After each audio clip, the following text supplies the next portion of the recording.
Working in a clean and hygienic food production or service area, it's important not to introduce bacteria from the outside world. Before reaching work, your hands and clothes will have come into contact with numerous everyday things that are contaminated by bacteria passed on by countless others whose contact sources can never be known. Items such as door handles, sink taps, money, bus seats, toilet lids, keys. The list is endless, and for this reason you should never wear your outdoor clothes in the place of work with food.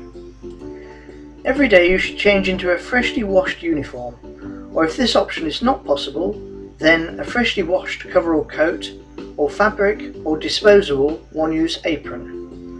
Always keep outdoor clothes separate from work clothes and ensure no outside contamination can ever be transferred to any of the foods or surfaces under your care.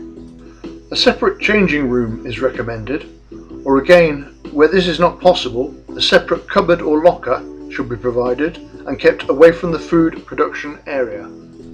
Many established companies have their own corporate styles of uniform which you are duty bound to wear, and so it's not practical for any guidelines to rigidly define the actual garments that a food handler should adopt. However, with this aside, you should personally ensure the following points are adhered to in your personal presentation for work as a safe food handler. Your hair, if worn long, should be tied back and away from the face. No loose strands should be left free to drop into the food.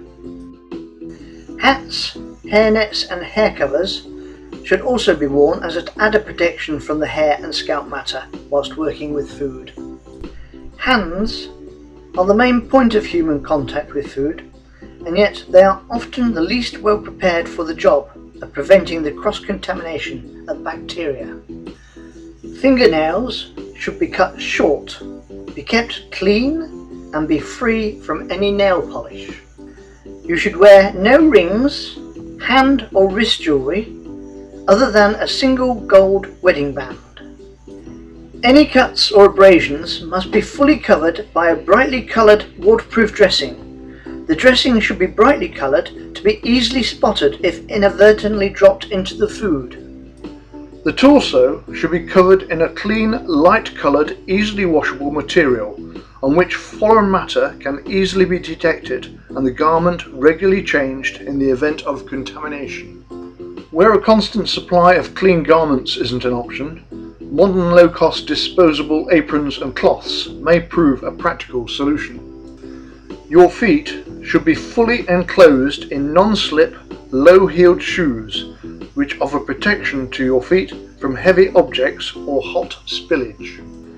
Badges, watches and neck jewellery are potentially bacteria harbouring items and should not be worn unless entirely enclosed within your overall or uniform. A dirty body and hair harbours many more bacteria than clean ones, and so it's important that employees in the food industry bathe or shower regularly and display high standards of personal hygiene. Because of the outside bacteria on door handles and surfaces, you should wash your hands every time you enter the food area. This should be done using hot water and antibacterial soap, which should be provided. The hands should then be dried on a one-use disposable towel. Multi-use fabric towels are a prime source of bacterial cross-contamination. Whilst at work, you should not eat food, take drinks or chewing gum when handling food, as any spillage or spittle will contain a high level of bacteria. If you have a need to scratch, itch, cough, sneeze or blow your nose, you must move away from all foods and surfaces in the vicinity and then wash your hands again thoroughly afterwards. If you are suffering or have recently suffered from vomiting or diarrhea, you must notify your manager at once and leave the food area immediately. You should not return until clear for more than 48 hours, and if unsure, then you must consult your doctor.